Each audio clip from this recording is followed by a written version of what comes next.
nice to see everyone here tonight. Is it possible to make that full screen again? So I'm going to be lecturing on youth culture, particularly in the mid-1970s in Korea, but also kind of what led up to that period. And not only before Emergency Measure 9, but not only before Emergency Measure 9, but immediately after it, during the crackdown on youth culture that year. So, without ado, let's start with a couple of fun video clips. This is the opening of Show, which was on TBC TV on Saturday nights, a sort of variety show with lots of music. And this is from December 1975.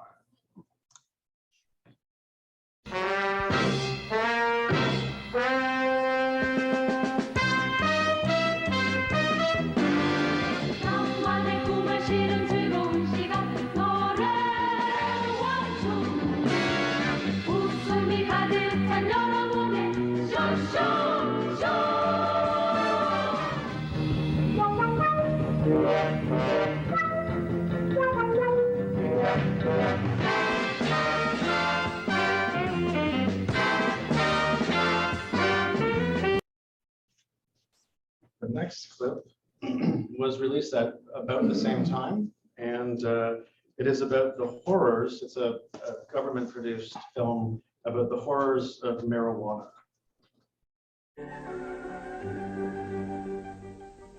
기억하기조차 싫은 대마의 공포.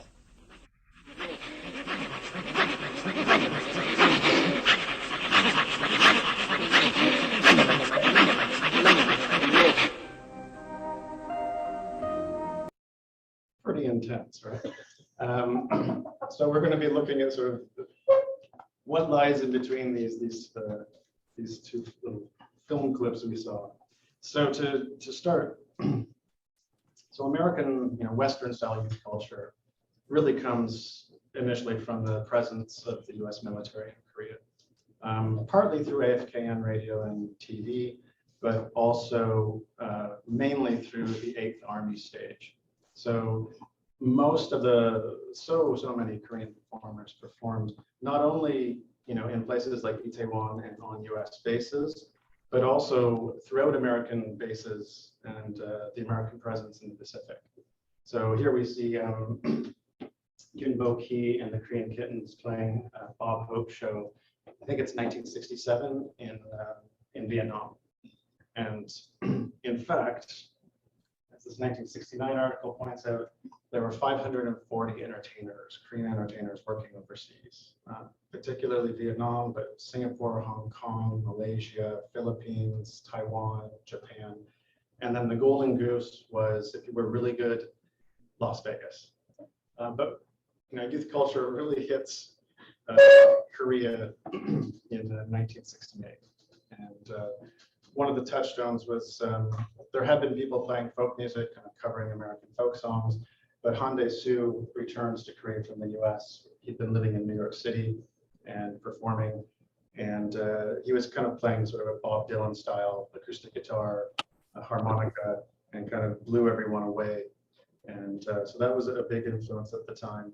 The other musical influence was the release of the Pearl Sisters' first album in late 1968. And by early 1969, it had a top 10 hit. And I think they had 3 or 4 top 10 hits that year. They were, huge. And that's really where rock or sort of soul music starts to become popular in Korea. And of course, this was all the brainchild of Shin Jun-hyun. He hadn't been that successful to that point. He had this band called the At4. He had played for the U.S. military stage since the late 50s. This is a 1963 article about Camp House. And he thought about going to Vietnam, but was asked to do this album. And so what he did is he wrote the lyrics, the music, he played guitar, he led the band. He led numerous bands at this time. And in fact, 1968 to 75, he released at least 37 LPs. And he started the careers of the Pearl Sisters, Kim Chu-ja, Kim Jong-mi, Jang Hyun. So he's hugely influential. Also, in the last half of 1968, you get all of these weekly magazines that just kind of explode. There had only been one up to August 1968. By early 69, there's, I think, 7 or 8 magazines. And so they're covering all of this culture. And so a lot of the sources of these photos tonight are from these magazines. And so for rock music, like one of the moments of sort of gathering in Central Seoul, like the move from US bases, you know, into downtown Seoul was the Playboy Cup vocal group competition in May 1969. And this led to more coverage in the media. You know, here's the new sound of 69, Shin, Kim Sang-hee, the Pearl Sisters. And also along with this came go-go dancing. The Spookies were the first go-go girl group who played with Shin Jun-hyun in October 1969. They were kind of supplanted by the Rhythms, who were high school girls from Seoul American High School in Yongsan Garrison.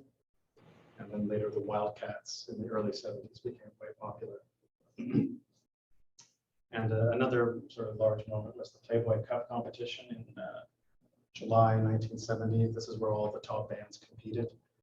Like Last Chance, the Keyboys, the Questions, the He6, the Devils. And you'll notice all the names are English names, right?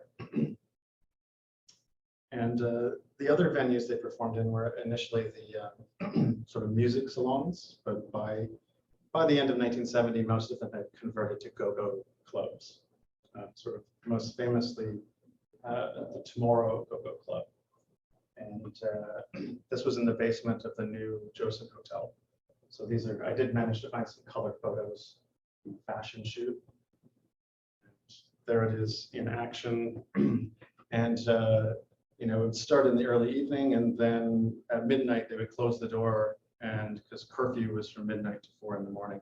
And so the doors would stay closed and people would dance and drink and listen to music all night. The government didn't always like this. Another thing about these clubs, this is later, but you see this throughout this time period. So this is 1974, but it could just as easily be 1971. You see like 2 rock bands, 4 folk performers, 2 comedians. There really wasn't a large audience at the time, so you wanted to have a cast as wide a net as possible, so you would have a variety of different performers in different styles. And also the musicians would often play at one club and then move to another, except for the larger bands who often had contracts to certain clubs. As for folk music, so Twin Folio was basically the first group to form, or at least the best known to form, about 1967. Yoon Hyun-ju and Song Chang-shik, and they especially played at the music hall, Spetember. And that's also where Han Dae-soo first played. Twin Folio was the first group to release albums, 1969 and 70. Han Dae-soo didn't release an album until 1974, partly because he was in the Navy for 3 years. And Toi et Moi, they were the first group to get a #1 hit in 1970. So this continues into 1971. Folk music starts to take off. Lana, Rospo, and Benny both had #1 hits. So as far as venues go, Spetember actually closed in May 1969. I was quite surprised, considering the legend, that it closed so early. So it was really just there at the beginning. But a new venue was found in the YWCA's basement, the Cheonggyegerijip, or the Green Frog House, that opened in mid-1970. Twin Folio playing at the opening ceremony. And the first folk festival was held at the YWCA as well in 1970 in September. This was also sort of a gathering event. And what's interesting was YWCA, a Christian organization, CBS, the Christian Broadcasting, which would have been based here, I think, at the time. They championed this as well. A couple of DJs used to play this music. They thought it was quite wholesome.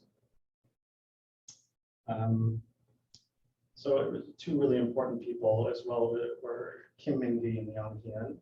Yang Hyun for being a performer, a singer, Kim Min-gi for being a writer and like a songwriter. And his first album is really interesting because he mixes. He's a really good songwriter. He mixes, jazz and classical into it. So he really kind of lifts it to another level. But apparently the government didn't like this album very much. They thought it was too dour. So apparently it was banned. I don't know all the details about that, but I do know he never recorded another one until after the dictatorships ended. So Yang Hyun basically became his voice. Now to look at the lyrics, it's interesting because pretty much all of these folk songs and most of the rock songs, not counting Shin Hyun, were basically covers of Western songs. And they would just change the lyrics into Korean. Unless you were the rock groups who mostly played for US troops, then they would have maybe verse chorus in Korean, verse chorus in English. So this mix of English and Korean you get in K-pop today is absolutely nothing new. But what's interesting is like this original song that Twin Folio's best known song, White Handkerchief, is based on, is this bittersweet summer love, but it ends with I'll see you again next year. It's kind of hopeful. And you can read the Twin Folio's version of the lyrics as I play a sound clip. 고향을 떠나올 때 언덕에 홀로 서서 눈물로 흔들어 주던 하얀 손수건. So of course this is very, very sad, and so many of these translations basically into Korean, not just the Korean versions of them were often quite sad. So one exception to this was Han Dae-soo. His music was quite a bit more upbeat. So I'll play a clip of To the Happy Land. 고개 들고서 새 손에 손을 잡고서 청춘과 유혹의 뒷장 넘기며 광야는 넓어요 하늘은 또 푸르요 다들 행복의 나라로 갑시다 다들 행복의 나라로 갑시다. This is from his 1974 first album, but he was playing this as early as 1968. And Kim Min-gi's best known song is Morning Dew. And I'm going to play, so this is also, it deals with sadness, but also overcoming sadness. And I'm going to play clips of both of their versions of the song. If I can find my cursor. 태양 묘지 위에 붉게 떠오르고 한낮에 찌는 더위는 나의 시련일지라 나 이제 가노라 저 거친 광야에 서러움 모두 버리고 나 이제 가노라.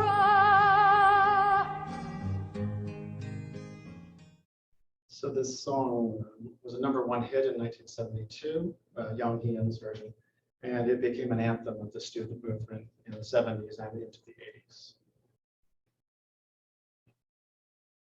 And so during this time, there's several articles talking about how folk music was booming, taking over trot, which wasn't quite true. actually quantify that, and we'll show you later. But also the folk singers were DJs, Yang Hyun, Park In-hee, Ichan Hae. So they played a lot of pop music, so they were influential in that way too, shaping tastes. They also took part at Korea's version of Woodstock, the 5-day Cheongpyeong Festival at Cheongpyeong Lake in August 1970. So there were rock bands, there were the folk musicians, there's Yang Hyun and Kim Min-hee there. So you can see all these people enjoying themselves.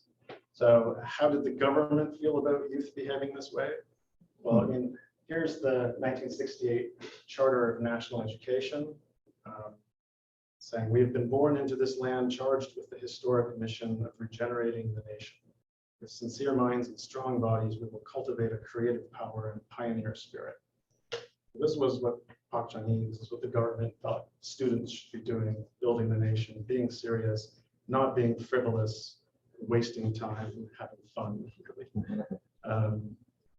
And of course, the first long hair crackdown was in August 1970. And I think over the next month, I think less than 10,000 haircuts that first time around. Also, the crackdown on miniskirts started at that time. There are lots of articles investigating high school students, especially girls putting on wigs and going to go-go clubs all night. So there were a lot of times that the government would restrict the hours of the go-go clubs. But occasionally the government would make use of this for their own ends. In 1967, the first Paolo Gansan film was released, and it told the story of an elderly couple who go visit their married daughters all around the country, and they go, wow, this country's really developed a lot in the past 5 years under Park Chung-hee. And it was released right before the 1967 election. So this film is released before the 1971 election, and they have all these music performances. So you have trot music, you have Imi Ja, Patty Kim, but you also have the Pearl Sisters and Kim Chu-ja, who had been discovered by Shin in 1969. 서글거리며 나는 울었다.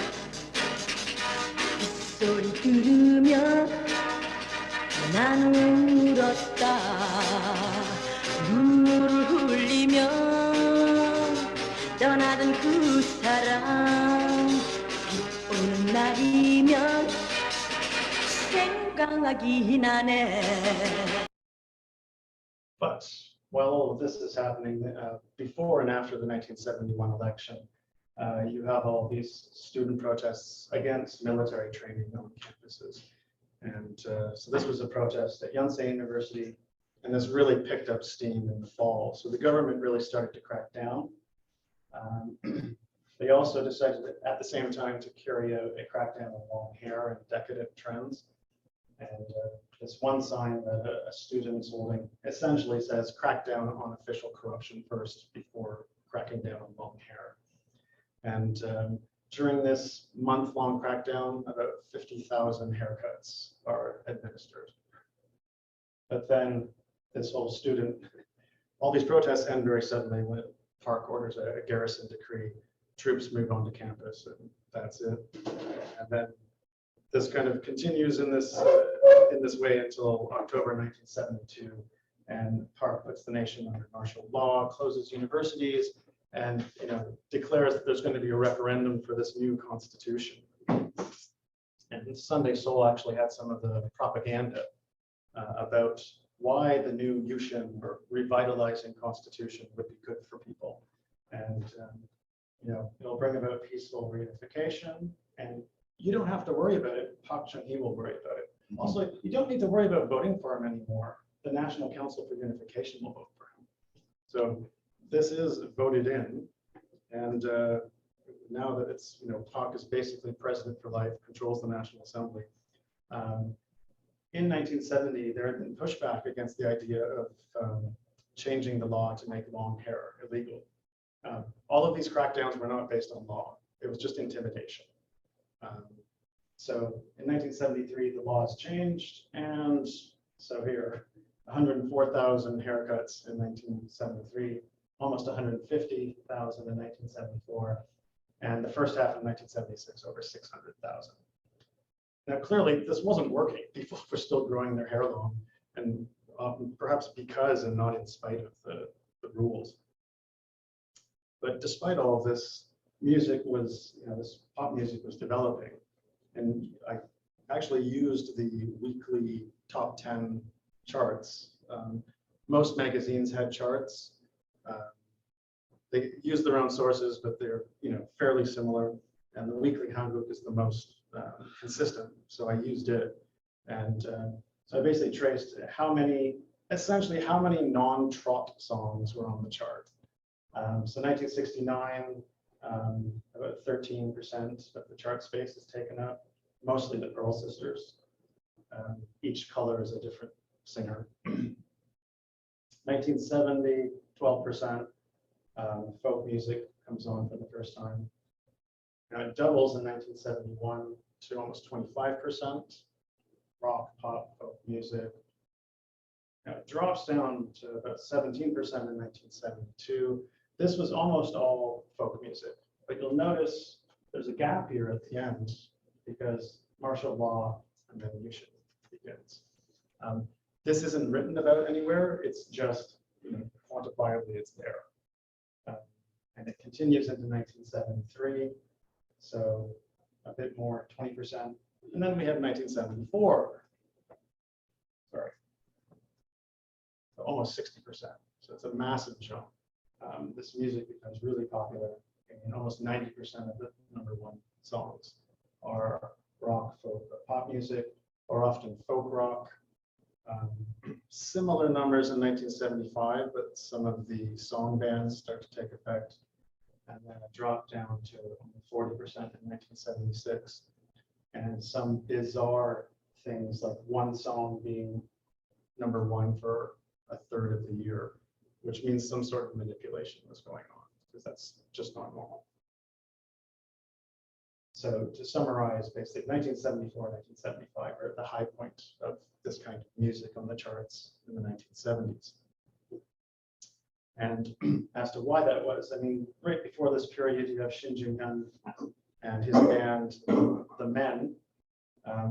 During this just over a year period, they released 13 albums. And this is probably almost the peak of Shin's work. This band was really psychedelic. But they also had, 4 top 10 songs. Jang Hyun was really popular. So was Kim Jung-mi. Wind Bottom is odd in that it goes up to #4 for about a quarter of the year, goes down, disappears, returns to #4 for another quarter of the year, and disappears. I don't know why that was. It might be because she was on Show. This is just an excuse to show her. But it does show what was on TV at that time. 보이지 않는 바람과 같이 그대 모르게 지켜보겠다 바람같이 날려 아무도 몰래 불을 지켜보며 날려가고파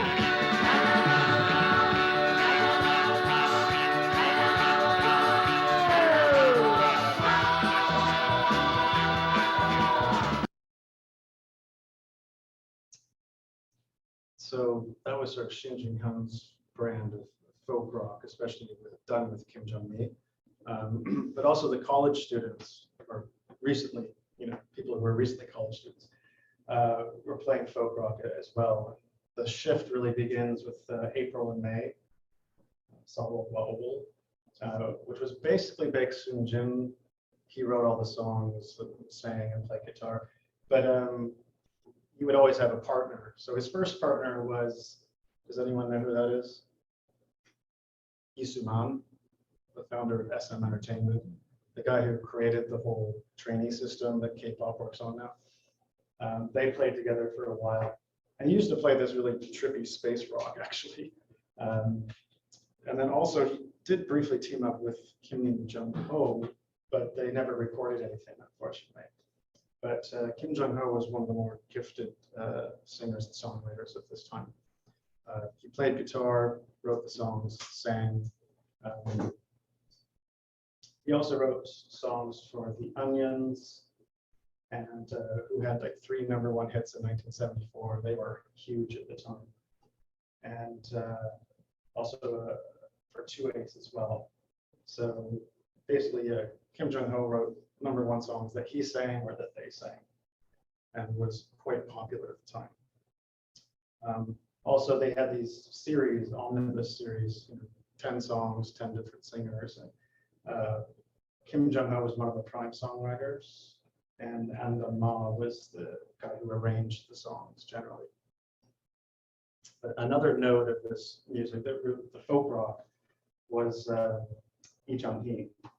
So there's a really early picture of him in 1969 with guitarist Gansan Shik, and he was a DJ as well. Was really popular at the time, and in fact he became friends with this legendary AFKM DJ named Bobby Zix.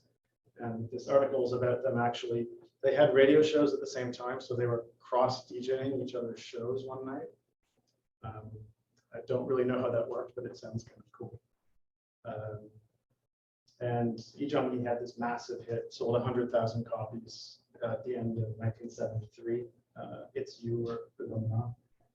So read the lyrics when I play a clip. 그러다가 당신이 받으면 끊었네 웬일인지 바보처럼 울고 말았네 그건 너 바로 너 때문이야.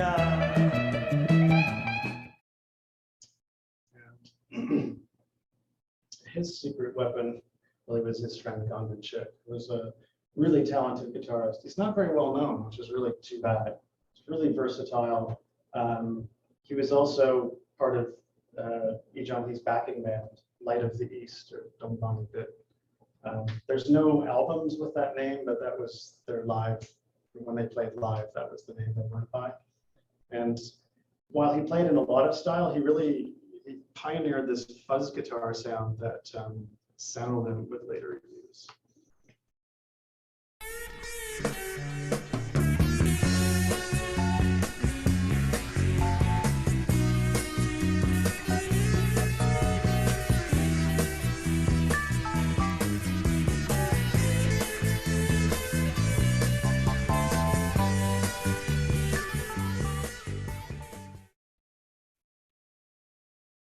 And they released, basically, they were the sort of the session band on 32 albums released in about a 1.5 year period. So they were incredibly prolific. Songs by some of the top singers at the time, like Kim Se-won or Cho Young-nam. They also released 4 or 5 instrumental albums where they were using Moog synthesizers and doing this kind of prog rock stuff, some of which is quite interesting. But they're probably best known for the Golden Folk album series. 14 volumes, 10 songs on each one, 10 different singers. And some wonderful person uploaded all of these onto YouTube, and that's how I discovered them. And they had several different songwriters. Song Chang-shik and Yoon Hyun-ju had been twin folio. Lee Jang-hui, Yang Ben-jip, and Jo Dong-jin. But he left pretty soon after it started to go into the army. But they scored 17 top 10 hits during that time period, 9 #1 songs. So Lee Jang-hui, Kim Se-won, Song Chang-shik, Jung Min-jo. And what's interesting is their final #1 hit at the end of 1975 was Yogo Joro on the girls' high school graduating class by Kim In-soon. And what's interesting about it is that they're basically performing 1980s style synth pop in 1975.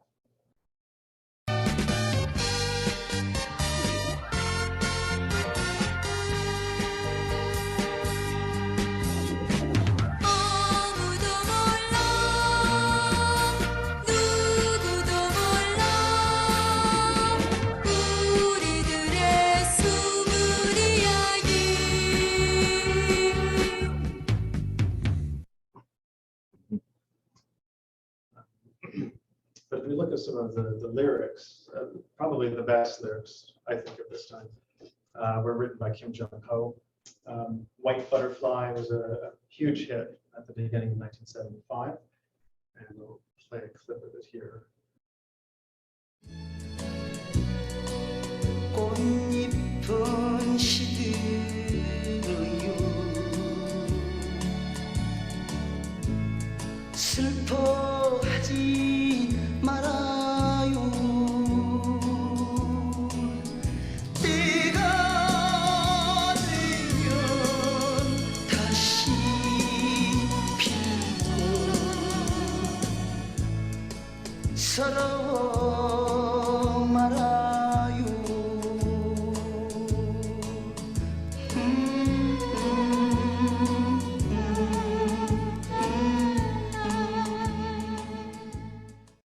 What I find interesting about him, I mean, he uses a lot of this natural imagery, and with his singing, songwriting, guitar playing ability, I would kind of compare him to Nick Drake, except that no one knew who Nick Drake was when he was alive, really, and whereas Kim Jong-ho was quite popular.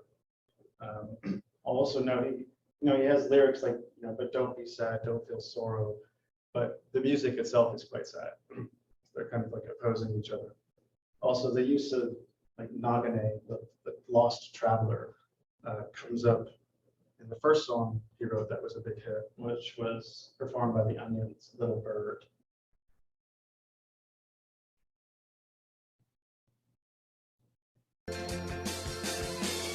수말리 먼 하늘을 날아가려나 가엾은 작은 새는 남쪽 하늘로 그리운 집을 찾아 나라만 간다.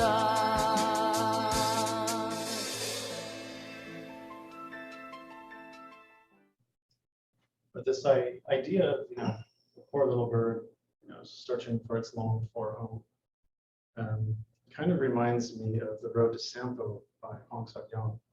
So in his story, published in the early 70s, this character in the middle, he was released from prison. He's going to go to his home, which is on an island. He's waiting for a train, and then someone mentions, "Oh, that's not an island anymore. Oh, they built a causeway. There's all this construction there now." And he just kind of freezes and realizes, like, I don't have a home to go to anymore.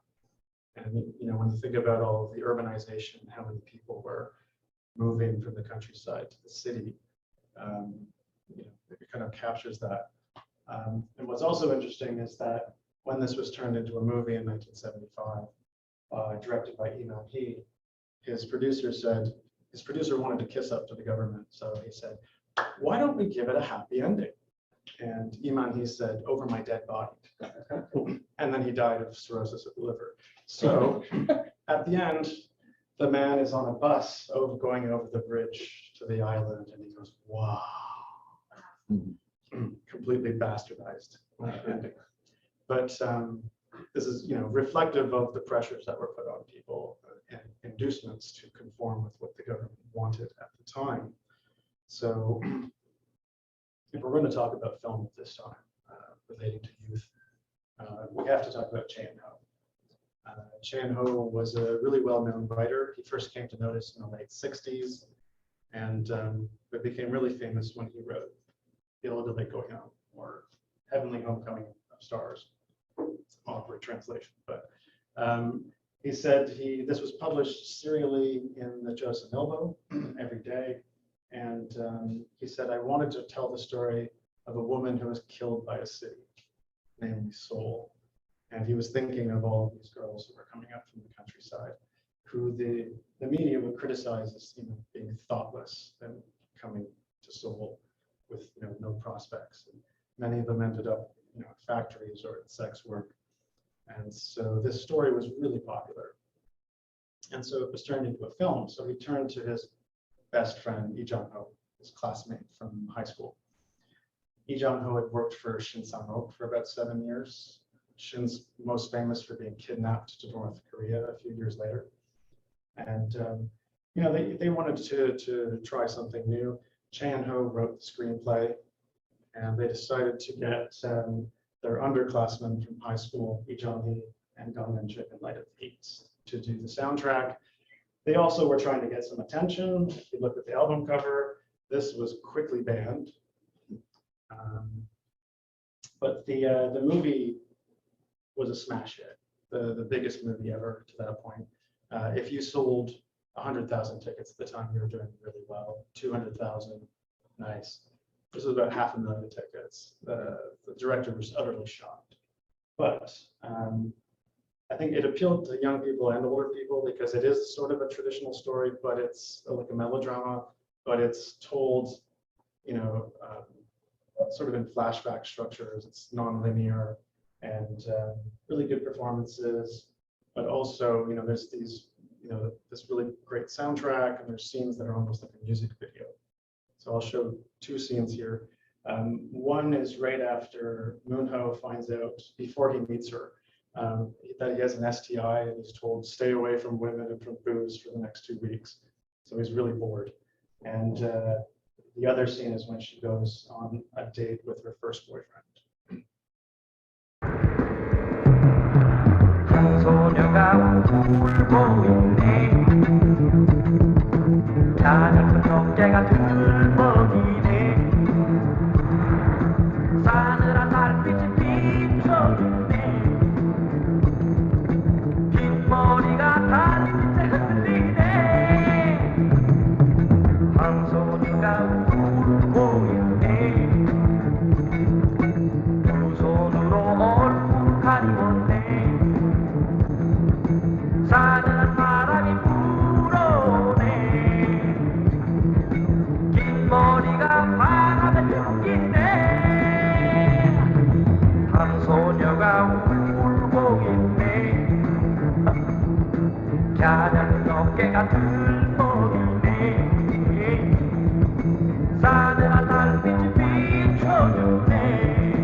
See them stumbling around, giggling, and then a shot of a cop, and then a shot of someone holding something up to their mouth, and wonder if this was code for marijuana use, because a lot of people involved in the making of this film were certainly smoking marijuana, as we'll find. Also, 2 days before the film was released, I think as part of the campaign to draw attention, Choi In-ho released this youth culture declaration. And this became part of this whole discourse about youth culture that kind of exploded at this time, in part due to the popularity of this film.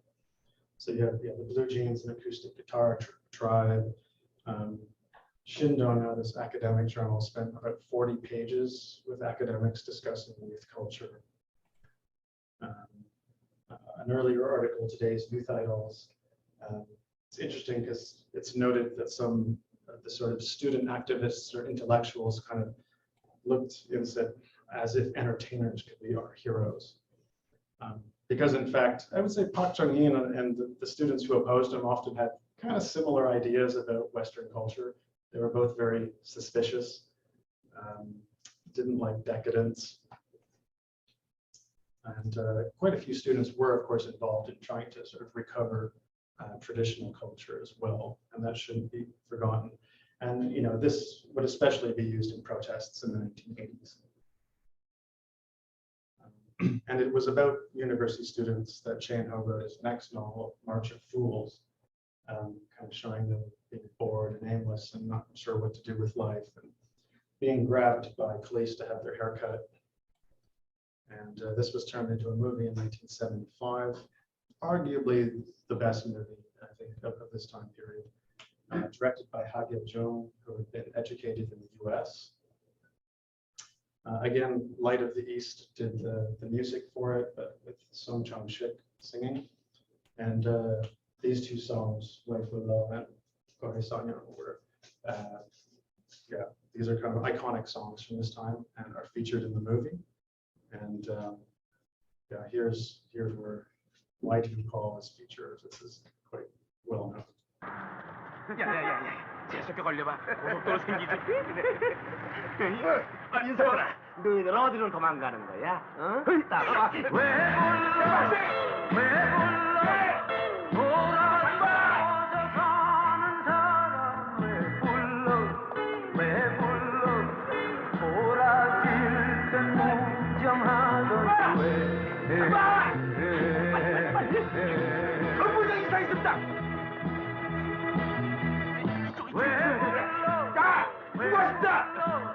돌아서서 가는 사람 왜 불러 돌아질 땐 무정하더니 왜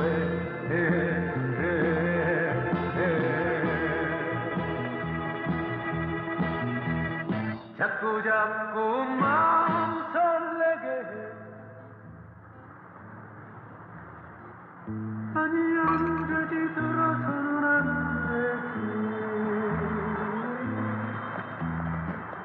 아니 언제지 돌아보면 안 되지 한 번쯤 불러주는 그 목소리에 다시 속아선 안 되지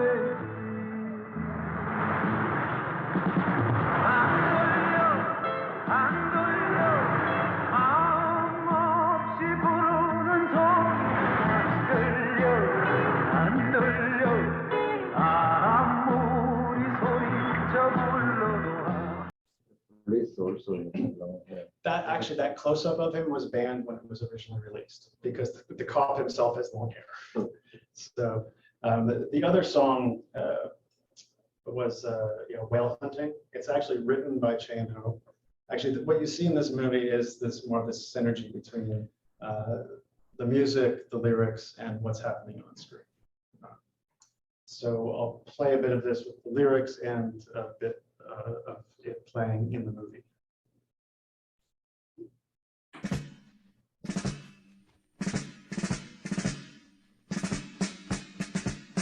Kind of a parody of militarism. 술 마시고 노래하고 춤을 춰봐도 가슴에는 하나 가득 슬픔뿐이네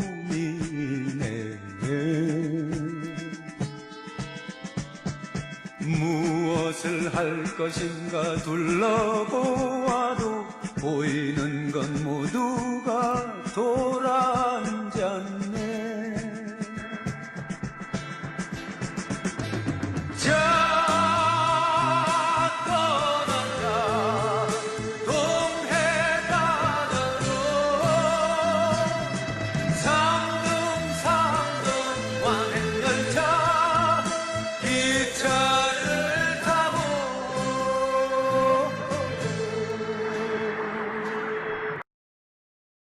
So we see the fate of one of the characters. The other character goes and joins the army. His girlfriend sees him off at the train station. And the song As Days Go By plays. And the final lyrics before the screen fades to black are, time goes and so does youth. And it's kind of amazing that something this bleak could get made at this time, but it kind of sneaks in right before the hammer comes down. Another movie from this time, which isn't a very good movie. It was taking advantage of the whole youth culture thing. But the one good thing about it besides having Moon Sook in her first movie role, was that the music was done by Shin, and it features the title track, which isn't available in the album, and one other rather iconic song.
That song was Mian, or The Beauty, by Shin Jin-hyun.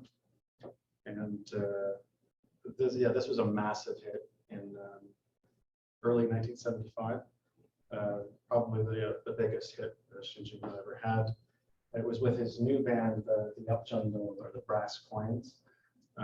No, that's the first band he has with a Korean name. Everything else before that was English. And this was so popular that they got a movie contract. But then in the middle of the year, Mian was actually banned. So it couldn't actually appear in the movie that it's named after it. One reason it was banned is that people would change the lyrics, like Hanban Bogo, Duban Bogo, Chakman Bogo Shume. So basically you see her once, you see her twice, you can't stop looking at her. They change it to Hanban Hago. So you do it once, you do it twice, you can't stop doing it. Which you can laugh at the double entendre, but there's sort of a triple entendre, which was Park Chung-hee was only supposed to run for president twice. So students used to like sing the song at protests, or so I've heard.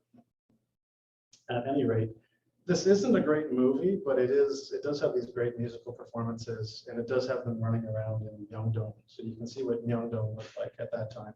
And that was like the center of nightlife in those days.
This is quite in opposition to the official culture at the time, militaristic, authoritarian, and sort of demanding obedience.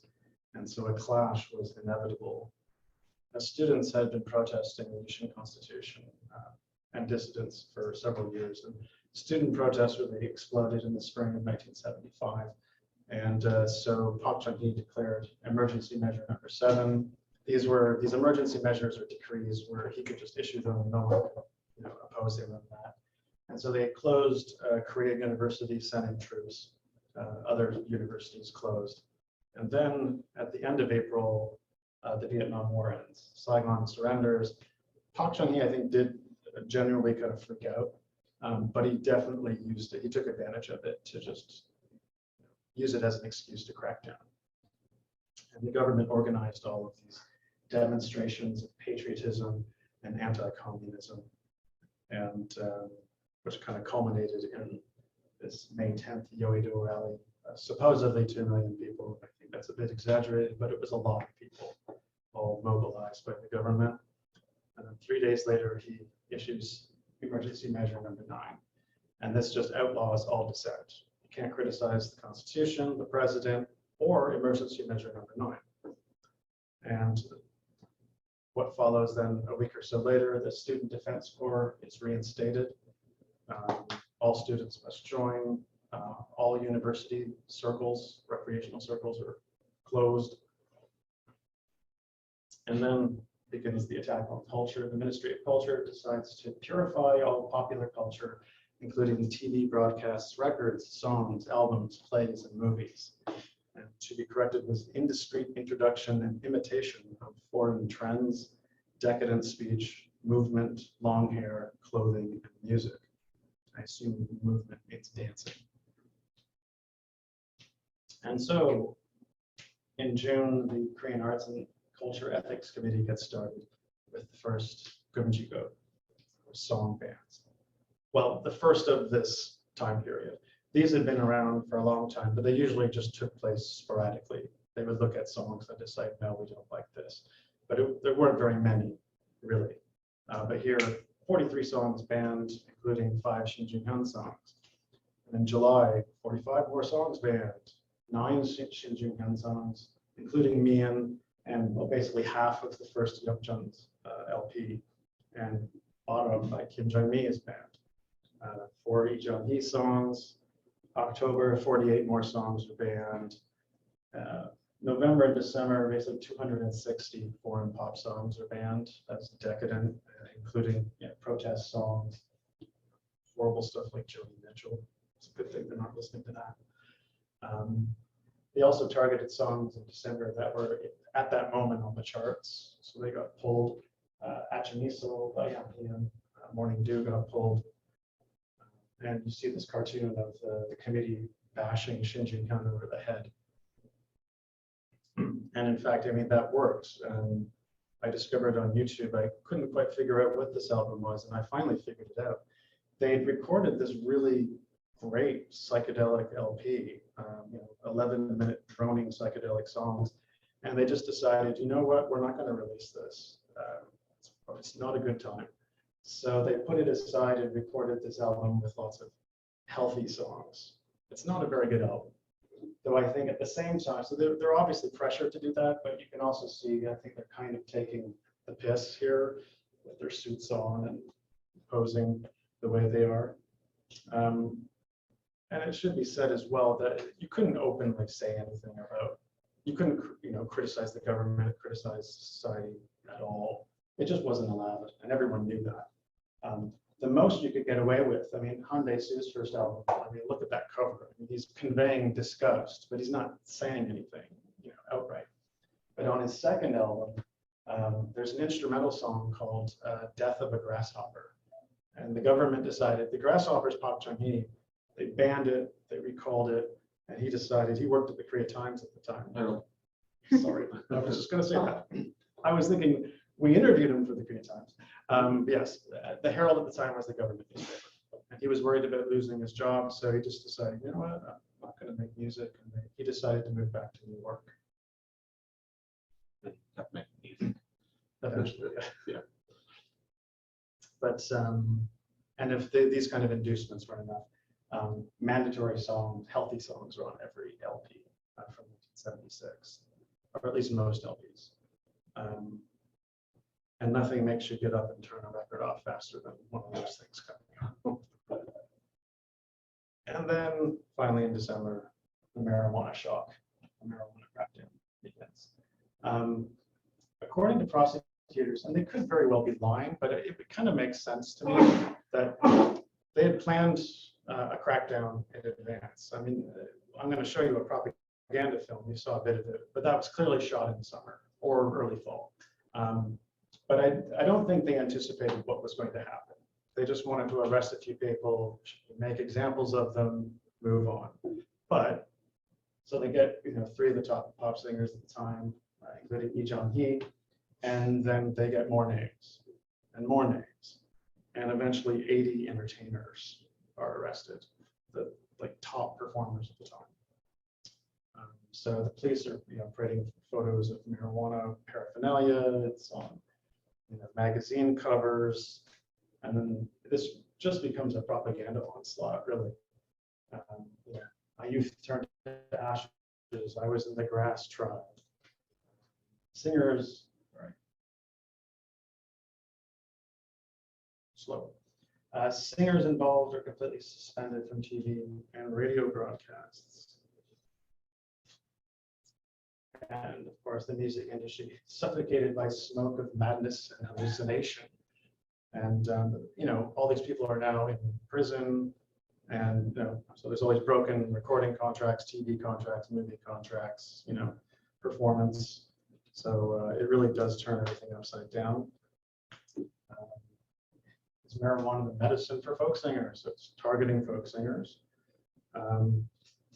Half of marijuana celebrities have symptoms of mental derangement. How do they know this?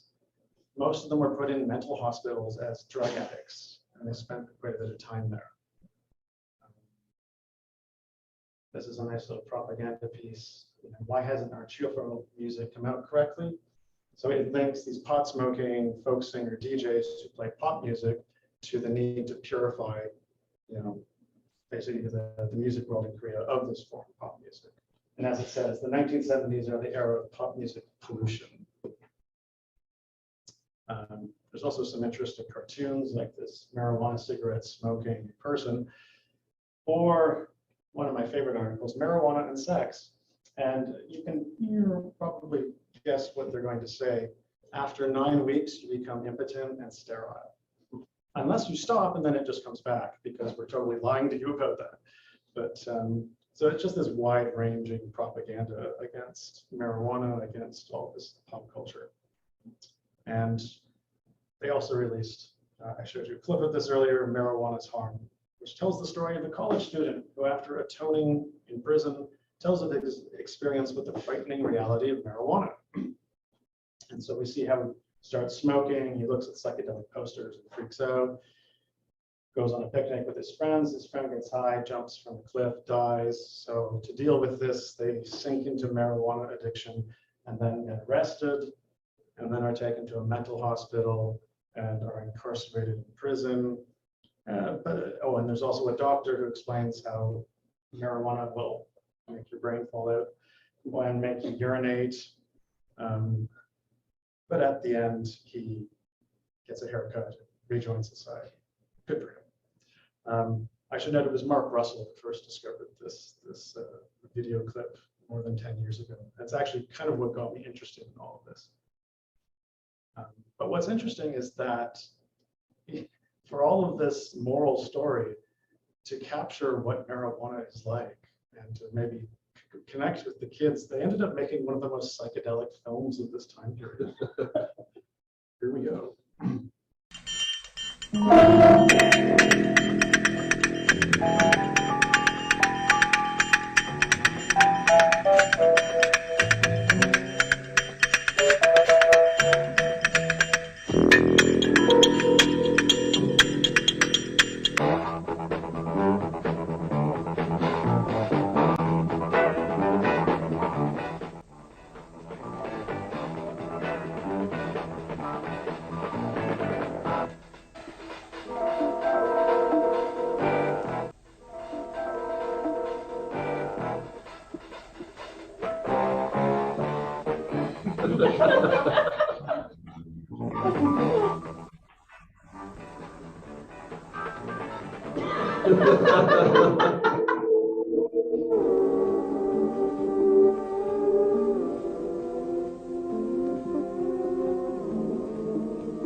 So yeah.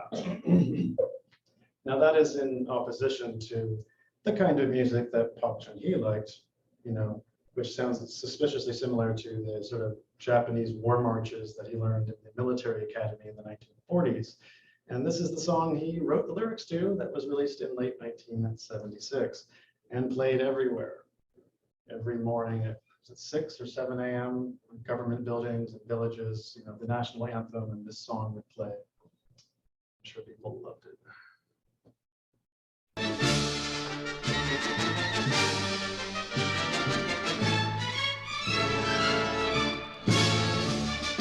백두산에 푸른 장기 이 땅을 수호하고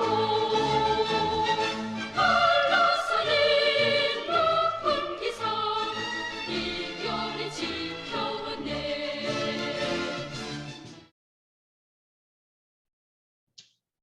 Yes. And of course, in the early 1976, he's running around saying that we have to protect our culture from foreign culture, foreign, decadent, degenerate culture. And the culture minister actually told the LA Times, like, I don't think there'll be any role for foreign culture in Korea in the future. Like they're just being blatantly kind of not openly anti-American. They're kind of using code words, but yeah, it's kind of surprising to read this stuff. But here we see Shin Jung-hyun in court. Almost none of these entertainers were sent to prison. Of course, they were already held in prison until their trials. They were in mental institutions, but they had another way of dealing with them. They farmed out punishment to the Entertainers Association, which simply gave them bans, and 24 of them got lifetime bans. No more recording, performing, broadcasting, nothing. And so this affected Kim Se-won, Yoon Hyun-ju, Lee Jang-hui, Kim Jong-ho, Im Chung-jae, The Onions, Kim Chu-ja, Shin Jung-hyun, and the members of the Yup Jundul, members of Gomen Nabi, another popular band, Chang Hyun, Park In-soo, Lee Jong-young, director Ichan Hae, Shaw Green, 2 Koreans, and Gongan Shik and Light of the East. So they kind of just gutted everyone who was doing something interesting, almost everyone who was doing something interesting at this time. So these bans lasted until, they were lifetime bans. They turned out to be the lifetime of Park Chung-hee. But many of them never really recovered the careers they had, certainly not the heights they were at in 1975. And I mean, if we look here, so here's the percentage, almost 57% of the charts, 1975, rock, folk, or pop music, and the song bans and the marijuana crackdown basically took out 45% of those. And the song bans continued up until 1987. And one of the more tragic outcomes of this was Kim Jong-ho died at the ripe old age of 33 of tuberculosis in 1985. I don't see how anyone should have been dying of tuberculosis, especially a pop singer at that time. So that's quite sad. I'm going to ask, what does this all mean today? I thought it was interesting, BTS goes to the White House and they talk about anti-Asian racism in the US. Good for them. If you're expecting them to talk about anti-Southeast Asian racism or anti-South Asian racism in Korea, keep waiting. There's a lesson from, well, the dictatorships and 1975 is, you don't talk about these political or social issues if you're a top performer, if you want to stay there. And of course, even, what was it, 6-7 years ago, we had Park Chung-hee's daughter have her own artistic blacklist. So I think the echoes of this have continued into the present and probably will last for a while yet. So thank you for listening to my presentation.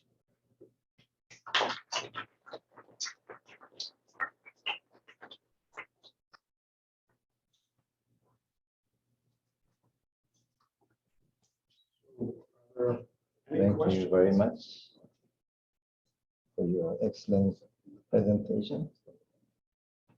Do anybody have any questions?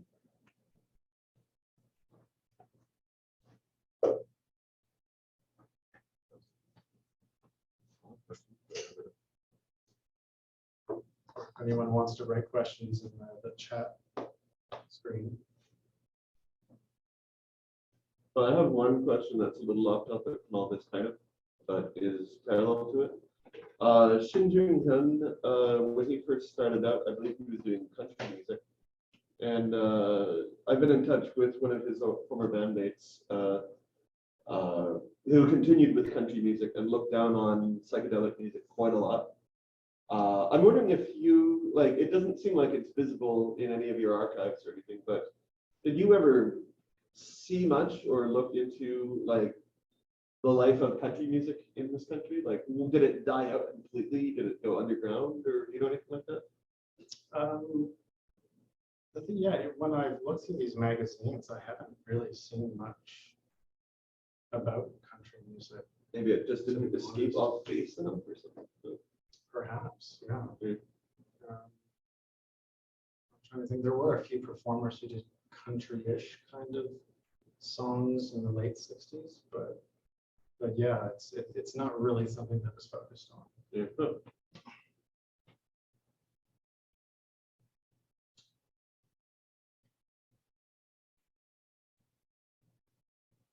Yes.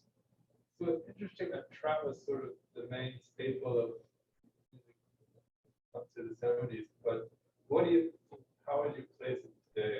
What is it? It's certainly, I think older people like it a lot.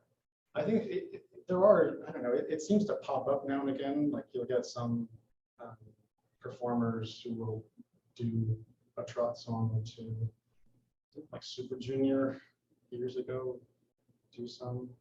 I know even Saddleman did some back in the day. So I think it's certainly not popular like it was in the 70s at all, but it's still a mainstay with older people, and I think it still has some influence. In fact, in the 70s, there was a lot of cross-pollinization. One of the ways I would basically define what trot was the singing style, because a lot of the trot songs, they would take in maybe not so much rock music, but bits of folk music. And even like Shin on their album that has the original version of Autumn Down Gansan, or the Beautiful Land, which is 10 minutes long, and it features this, dueling guitar solo, organ solo, and oboe solo. But oboe is featured in quite a few trot songs, so I think there's a bit of cross-pollinization there as well.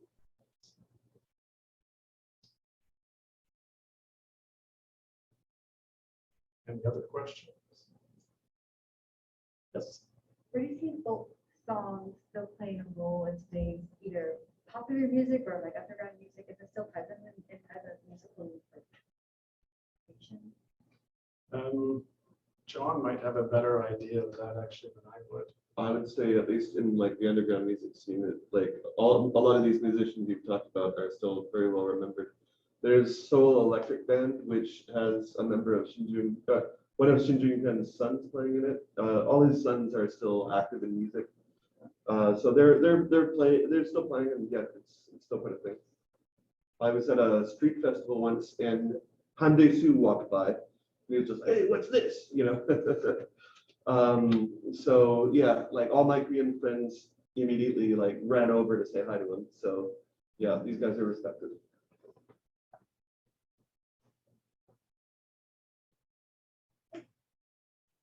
Clearly, we can see quite a lot of, they're clearly listening to and aware of a lot of what's going on in like British music and American music, and then doing their own things with it. Is there any evidence of anything traveling the other direction?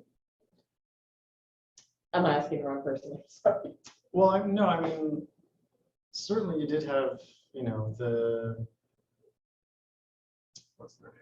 The Kim sisters recorded albums. What's strange, because you did have all of these groups going and performing, like remember 540 performers overseas in 1969. What's interesting is a lot of those were women playing in rock bands, you know, and almost none of them ever recorded anything. But where they did record something was usually in other countries. It wasn't in Korea. So the only real contemporary one was the Happy Dolls. They recorded 3 EPs in Singapore around 1970. Sorry, not the Han River Angels. Sorry, the Happy Dolls recorded in Canada. They toured all around the US and Canada in the 1970s and recorded an album about 1977, I think, in Canada. There were a few others, but I mean, the one contemporary you know, influence would be DJ Shadow in the 1990s, who actually one of my favorite songs. It ends with this great you know, drum break, like a drum solo basically, and I always loved that. It was probably my favorite bit on the album. And then I discovered, oh, it's the He6. It's their version of Get Ready, which is about 14 minutes long and has this, you know, 2-minute guitar solo. And I was like, how did DJ Shadow find this? But I do think probably quite a few soldiers who were in Korea, certainly quite a few of them that really enjoyed the music and took albums home. So some of them must have ended up in some record bins. And can you expand a little bit on what you said about seeing female artists record more overseas rather than? Well, I just described the two. That's it. That's it. That's okay. basic. And the Kim sisters who recorded. Yeah. Can you think of why that ended up the case? I really don't know. I mean, there's a slide I did have in here, but I removed it. This used to be about 50 slides longer. But it was about duos in 1969, and there's maybe like 5 male duos, and most of them ended up recording, though some of them not for maybe 5 years. Whereas there's something like 10 women, 10 duos, and one of them was the Pearl Sisters, but other than that, only one person recorded maybe 1 or 2 songs, and that was it. So I really don't know. I mean, you could toss off a word like sexism or something, but then, you know, obviously there were all these female singers who were quite popular, so I'm not sure. I saw Larry had a question on there. Larry. Yes, I have a question. Can you hear me okay? Yep. Back in the late 60s, early 70s in Korea, there was a music hall called Obi's Cabin, very famous at the time, where the best of the best rock bands, Korean rock bands, would perform. It was an iconic building too. It was huge, and one of the biggest neon signs I've ever seen in my life in front of that building for Obi's Cabin. Do you know currently, is that still around? It's probably not a club anymore, but does the building still stand? And Has it turned into a Walmart or anything like that?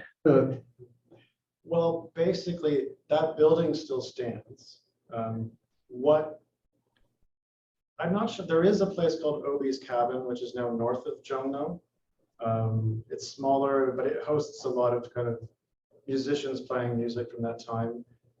Whenever I've gone, I've been the youngest person in the room. Everyone's in their 60s probably. So that still continues that name. Whether there's a connection there, I'm not really sure. The building that that Obi's Cabin was in Yongo still stands today, but it's quite changed. I do know it was there into the early 80s. Some Peace Corps volunteers talked to me about going there back then, but I'm not sure. But which is kind of shocking because that's some longevity. Most clubs don't last more than 10 years. So just curious because my band at the time played a number of times in that building. Just curious if it was still around. And I want to thank you, Matt, for your talk today. Again, I've told you before that I think you are the most knowledgeable person of this era of music and Korean music that I've ever known, that I've ever had the pleasure of meeting. So thank you. Thank you very much. There's lots of people who know more than me, but I mean, if you want to, do you want to say what it was you were doing back then? Because people might be interested. Okay. Yes, my band was the Devils back in the early 60s, or late 60s, early 70s. And I was the only American at the time that I know of that's ever been a member of that band or really any other Korean rock band. I was with them for about 2.5 years and I had a great time. If anybody is interested, I do have a Facebook page, a group, Devils, where I share a lot of pictures of the band. But I'm sure a lot of people were curious too, because a lot of the albums released in the 70s by the Devils, you know, there's 4 main albums. You open the album up and you see the liner notes, and in a lot of pictures you see this American guy as a band member singing with the band uniform on and everything. And I'm sure people go, what the hell was this? Who is he? Well, yeah, that was me. Yep, I certainly did. I got the CD reissues and yep, that's exactly what I said. Who is that? I'm sure he has some stories. Hey, if you want, I can add, I just checked and Obi's Cabin still is open in that new location. I'm pretty certain it moved there from the other place. Like, I think I talked to the owner once. And he did seem to confirm it. There's some level of continuity. It's, you know, obviously scaled down and the stage is much different and smaller. Have we gone drinking there before together? Because, you know, they'll have like a guy playing acoustic guitar and singing with like kind of a backup karaoke kind of thing. I bet they can have real shows there too, though. Yeah. But that's mostly what I've seen there as well. Yeah.